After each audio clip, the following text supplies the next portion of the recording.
51 past the hour, the Miami Herald says Haiti is descending into anarchy after the interim governor of Prime Minister Ariel Henry significantly raised fuel prices, leading to thousands taking to the streets to protest.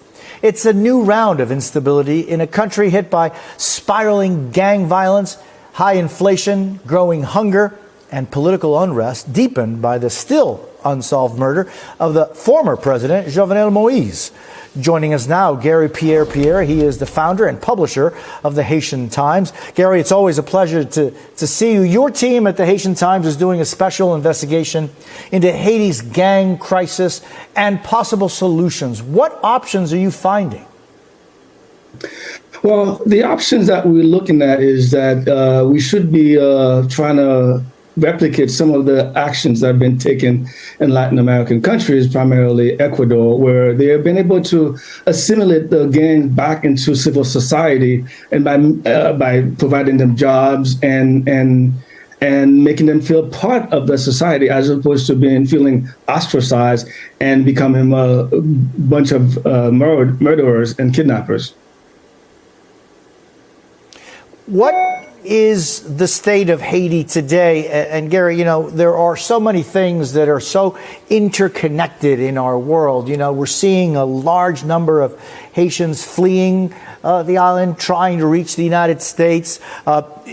What is the situation like in Haiti today? Well, obviously, it's not very good. But Jose, I want to step back a little bit and provide some context to what we see happening in the last week or so. Those protests are not being called by your traditional opposition political parties. They're not being called by the labor unions. So what I call this is organized chaos. Okay, Prime Minister Henry is very weak, and so he has little popular support. But according to a very good source of mine, very credible source, what happened is that recently Henry forced some people in the energy sector to pay their taxes. And as a result, they've unleashed this chaos in the country. Because gas prices, believe it or not, is deeply subsidized by the government in Haiti. It's cheaper than it is in the United States. And so, some of these people in the energy sector are making millions of dollars. They are your classic oligarchs who are really, really making life difficult for the population because they see their personal interests at work. So that's what's going on. As far as, go ahead.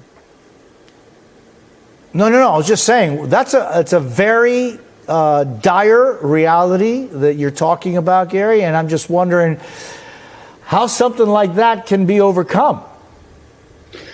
Well, it's a very complicated. The solutions are very complicated. I mean, the United States, the major superpower in the neighborhood in the world, needs to address, first of all, the security situation, help bring some sort of a military police like you have in Argentina and Colombia and other parts. But that's just one step. Then the second step is really to look at this when we look at situations in our country here in the United States, where we talk about, eradicating poverty, fighting poverty, and crime and all of that.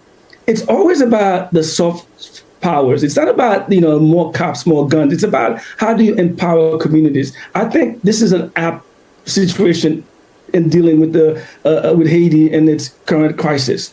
It's not just about security. It's also about creating a more egalitarian society, which is at the root cause of everything we've been talking about, Jose, for the last 2 years. It's about inequality in a group of people who are determined to keep the population down, whatever the cost, whether they go on a rickety boat to try to get to Miami or they're trying to cross the Dominican Republic, anywhere but Haiti, because life is unsustainable for them.